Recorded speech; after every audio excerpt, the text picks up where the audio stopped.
There's a couple of books that came out about a decade ago that are still sitting on my garden bookshelf, and they're excellent reference books. One is called The Informed Gardener, and the other is called The Informed Gardener Blooms Again. They both explode a lot of garden myths, and they're written by Linda Chalker Scott. Well, thank you, Fred. Glad to be here. And Linda Chalker Scott works for Washington State University. She is a part of their horticulture department there. And as part of the WSU horticulture website, she has maintained over the years a list of so-called truths that have damaged both plant and environmental health. Things that you would think would be just common sense that you've heard for years, so they must be right.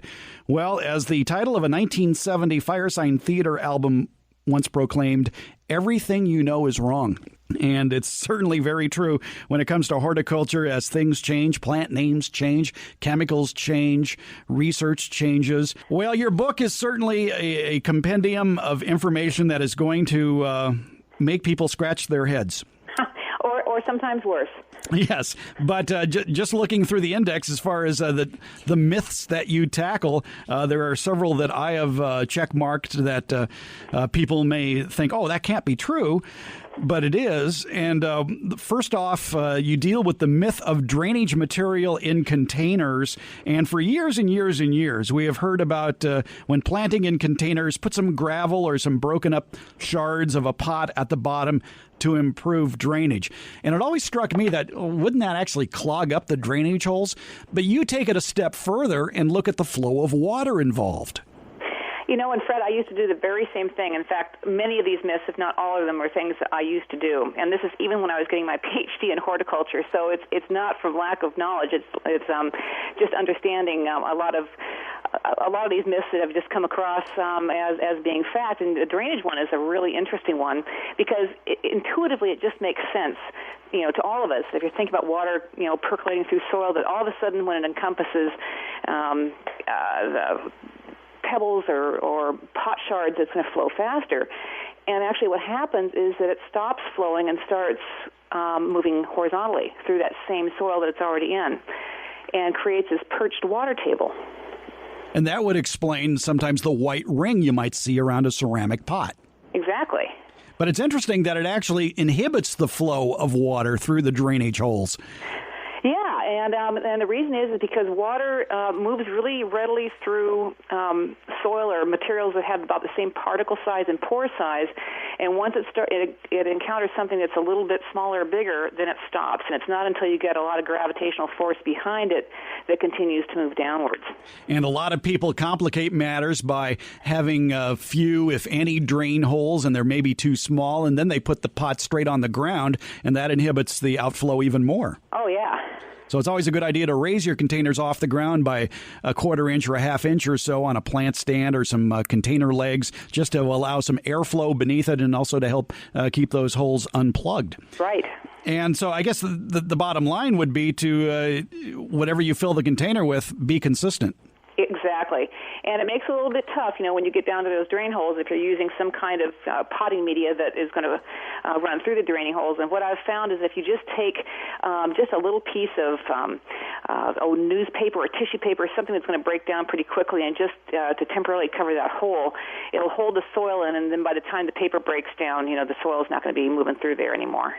Another myth that you explode in your book, The Informed Gardener, has to do with landscape fabric. And for years and years and years, a lot of us used landscape fabric because, it allows air and water to flow through. So just put down this plastic-like material and cover it with mulch, and you'll never have any weeds again. Well, and you know, it does have its purposes as a temporary barrier. In fact, I think that using it between rows in your vegetable garden is a great way to keep that area, you know, weed-free. But the problem is that those holes that are in those fabrics stay clear for about a day, and then they start filling up with, you know, bits of soil and other materials, and then you're restricting constantly the movement of water and air through that fabric.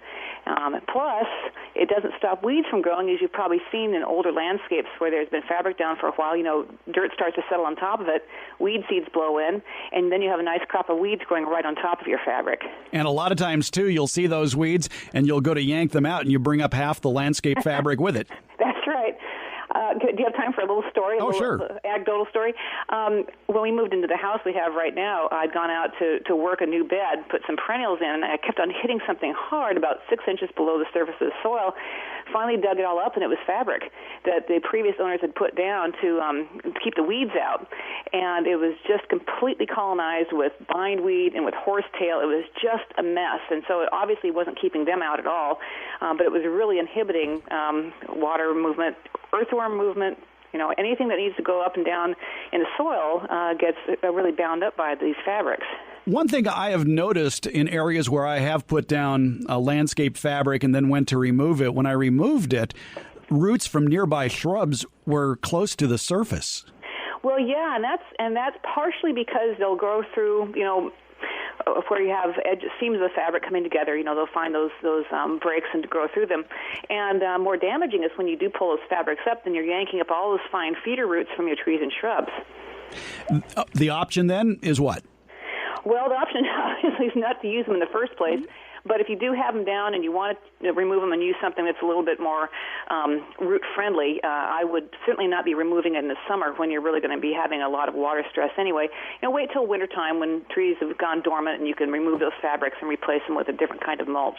Yeah, and that's the key, isn't it? Putting down an organic mulch. Exactly.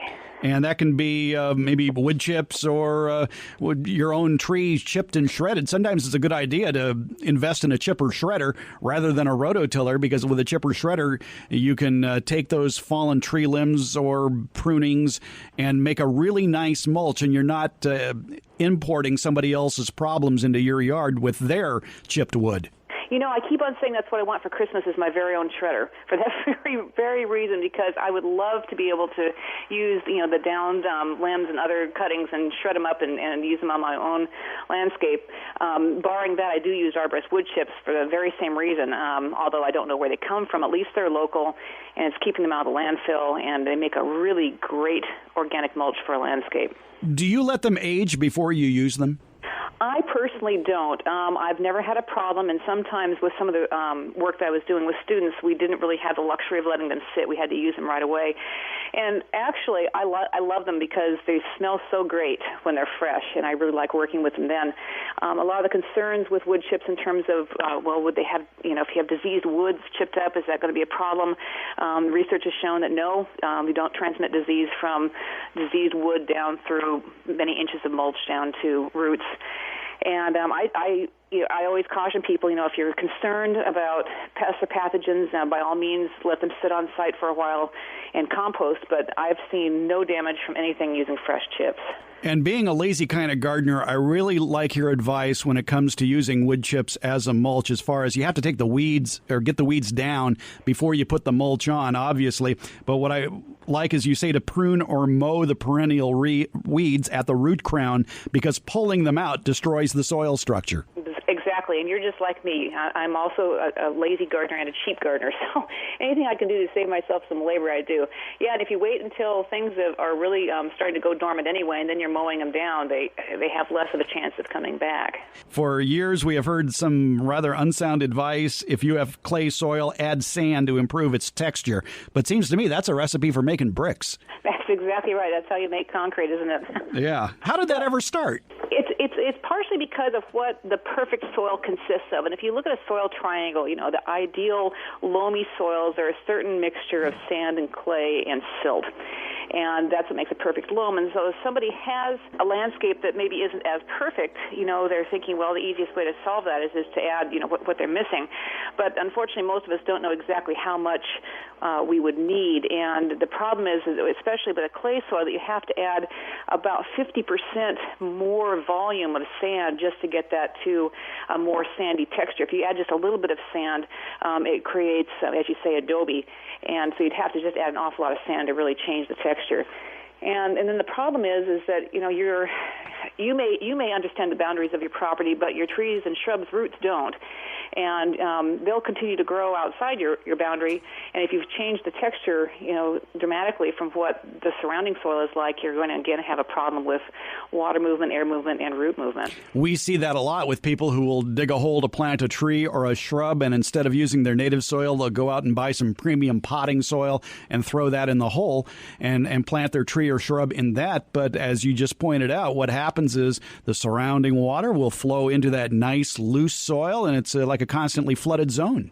Exactly, and it dries out faster too. So in the summer, when you've got the drier time of year, you're going to have that area evaporating water faster, and the surrounding soil doesn't. So the roots are exposed either to constant drought or constant flooding, and it's not a great way to get your plants established.